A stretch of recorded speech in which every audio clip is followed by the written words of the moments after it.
देश विदेशमा रहनुहुने सम्पूर्ण भक्तजनहरूलाई युट्युब च्यानल ओमनाथ खनाल सत्य सुधाको तर्फबाट हार्दिक स्वागत गर्न चाहन्छु। श्रद्धेय भक्तजन, हजुरहरू समक्ष मैले एउटा जीवनमा अत्यन्तै उपयोगी सुक्त पाठ लिएर उपस्थित भएको छु। भनिन्छ शरीरम रोग मन्दिरम, हाम्रो शरीर रोगको मन्दिर हो।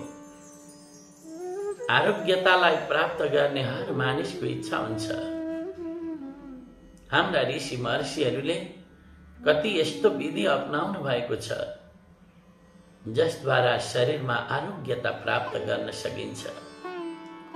सबैभन्दा प्राचीन ग्रन्थ ऋग्वेद भनेर भनिन्छ। ऋग्वेदमा 10औं मण्डलको 161 सूक्त, जसलाई दीर्घायु सूक्त भनेर भनिन्छ, यो सूक्त लिएर म हजुरहरू समक्ष उपस्थित भएको छु।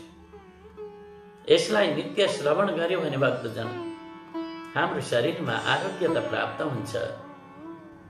यस्तो महत्त्वपूर्ण विषय म यहाँहरूसँग प्रस्तुत गर्दैछु। नित्य श्रवण गर्नुहोला। आउनुहोस् यो सूक्तको पाठ हामी वाचन गरौँ।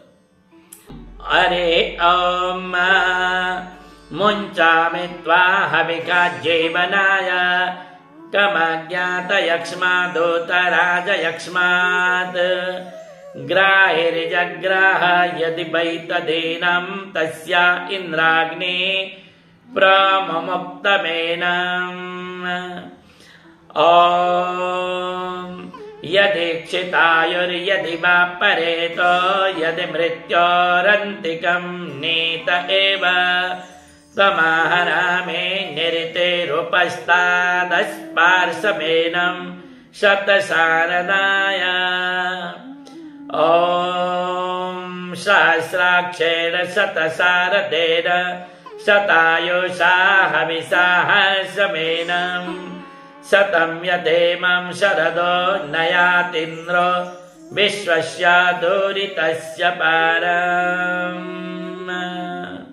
ॐ शतं जीव शरदो वर्धमानः शतं हेमन्तात् शतमो वसन्तान् शतमिन्द्राग्निः सविता बृहस्पतिः शतायुषा हविषेमं पुनर्दुः। ॐ अहर्षं त्वाभिदं त्वा पुनरागा पुनर्नव सर्वांग सर्वं ते चक्षु सर्वमायुश्च ते विदम्। ॐ सम्पूर्ण भक्तजनहरूले यो दीर्घायु सूक्त श्रवण गर्नुहोला र सब्स्क्राइब गर्नुभएको छैन भने यो च्यानललाई सब्स्क्राइब गरिदिनुहोला। धन्यवाद।